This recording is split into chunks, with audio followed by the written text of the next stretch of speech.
அம்மா கிட்ட நீங்க சொன்ன ஒரு பொய், அது இன்ன வரைக்கும் உங்களால மறக்க முடியாத ஒரு பொய், என்ன பொய்? இப்பதான் நானே தெரிஞ்சுக்க போறேன். என் பொண்ணு என்னமோ பொய் சொல்ல மாட்டேன்னு நினைச்சிட்டு இருக்கேன். சொல்லி மறக்க முடியாத பொய். ம். உனக்கு எதுவும் ஞாபகம் வருதா? அவன்கிட்ட போய் கேட்க. எனக்கே ஞாபகம் இல்ல, நம்ம ஊர்ல எனக்கு மெமரி லாஸ். சொல்லுவாங்க, நீ அந்த மாதிரியா? ஐ திங்க் நான் என்னோட அக்கா, என்னோட கசின் பிரதர்ஸ், இது இங்க இருக்கான் ஒருத்தன், ம். அவன் நாங்கெல்லாம் போய் சொல்லி வெளில போயிருக்கோம். ஐ திங்க் அம்மா வந்து வெளில போ விடுவாங்க ஆக்சுவலா. ஆனா வந்து கொஞ்சம் சொன்னா ரொம்ப சீக்கிரம் வந்துரு, தூங்க மாட்டாங்க, அவங்களும் தூங்க மாட்டாங்க. ஸோ அதனால சில டைம் நாங்க சொல்லாம அங்க இங்கன்னு சுத்துவோம். இனிமேல் சுத்த முடியாது, என்ன பண்ணுவீங்க? எத்தனை நேரம் ஆனாலும் நான் தூங்க மாட்டேன். வந்து அவங்களெல்லாம் பார்த்து அவங்க சேஃப்டியா அவங்க ரூம்ல தூங்குறாங்க அப்படின்னு தெரிஞ்ச பின்னாடி தான் நான் தூங்குவேன். ஆமா, அந்த மாதிரி கொஞ்சம் நிறைய போய் சொல்லியிருக்கேன்.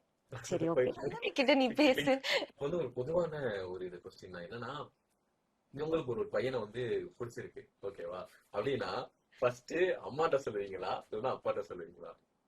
எனக்கு அந்த மாதிரி பிடிக்காது. சொல்லவே மாட்டா.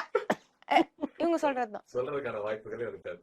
ஓகே. இல்ல, சின்னதுல இருந்தே நான் சொல்லியிருக்கேன் 2 பேருக்கு. அவளுக்கும் நான் பெரியவளுக்கு நான் தான் பார்த்தேன். எனக்கு அப்படி இன்ட்ரெஸ்ட் இல்ல. ஓகே. எனக்கு எனக்கு பேஷன் மேலதான் ரொம்ப இன்ட்ரெஸ்ட். எனக்கு அது மட்டும்தான்.